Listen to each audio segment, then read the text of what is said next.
হযরত শীস আলাইহিস সালাম এর বেহেশতের হুরের সাথে বিয়ের বিস্ময়কর ঘটনা।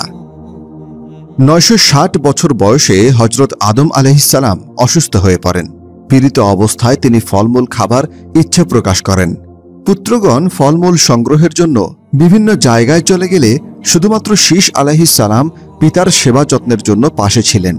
অন্যান্য পুত্রদের ফল আনতে দেরি দেখে হযরত আদম আলাইহিস সালাম পুত্র শীসকে বললেন, তুমি অমুক পাহাড়ে গিয়ে দোয়া করো, তাহলে তোমার দোয়ার বরকতে আল্লাহ পাক আমার জন্য ফলমূল পাঠিয়ে দেবেন। উত্তরে শীস আলাইহিস সালাম বললেন, হে পিতা, আপনি দোয়া করলে আল্লাহ আপনার দোয়া কবুল করবেন এবং ফল পাঠিয়ে দেবেন। আদম আলাইহিস সালাম বললেন, গন্ধম ফল খাওয়ার কারণে আমি ফলের জন্য আল্লাহ তাআলার দরবারে হাত তুলতে লজ্জা বোধ করছি। পিতার কথা মতো শীস আলাইহিস সালাম আল্লাহ তাআলার দরবারে হাত তুলে দোয়া করলেন। দোয়া শেষে দেখতে পেলেন হযরত জিবরাইল আলাইহিস সালাম এর সাথে মুখোশ পরা একজন হুর রেকাবি ভর্তি ফলমূল নিয়ে দাঁড়িয়ে আছে। আদম আলাইহিস সালাম বললেন, হে জিবরাইল, এই হুরটি কে?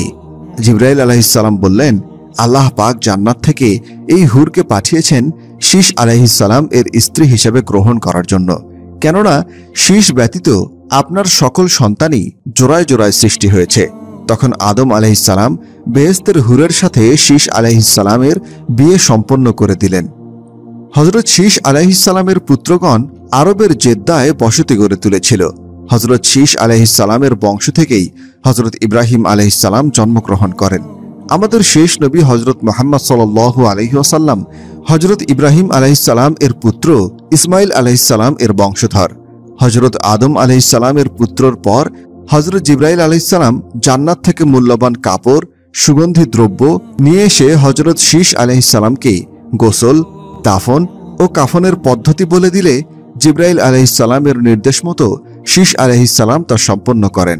এ সময় আদম আলাইহিস সালাম এর বংশধরেরা প্রায় 40,000 উপস্থিত ছিলেন। আদি পিতা হযরত আদম আলাইহিস সালাম এর লাশ মোবারক আবু কুবাইস পর্বতের একটি গর্তে দাফন করা হয়।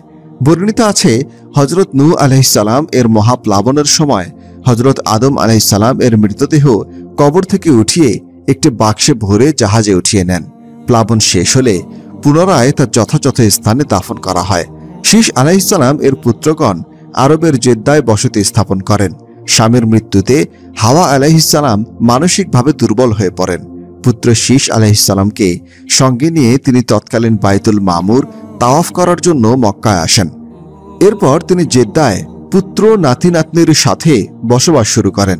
আদম আলাইহিস সালাম মৃত্যুর 1 বছর পর হাওয়া আলাইহিস সালাম ইন্তেকাল করেন। তাকে জেদ্দায় দাফন করা হয়। হযরত শীস আলাইহিস সালাম এবং তার হুর স্ত্রীর কবর ভারতের অযোধ্যার ফাইজপুরে অবস্থিত। যেহেতু হুরদের মৃত্যু নেই, তাই ওনার স্ত্রী জীবিত আছেন এখনও। তবে ওনার পার্থিব কবর রয়েছে হযরত শীস আলাইহিস সালাম এর কবরের পাশেই।